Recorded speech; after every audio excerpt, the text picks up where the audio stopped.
An entire valley of memories.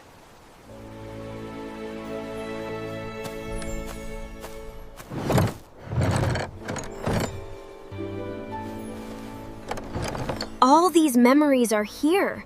Then why can't I open them? Because memories do not open by force. They open with intention. To open a file, you must answer 2 questions. Which memory do you seek? And why do you wish to open it?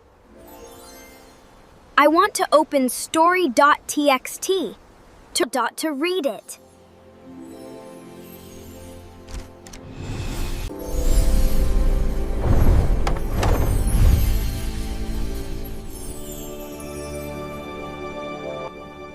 What is this little creature? This is a File sprite. Every time you open a file sprite is born.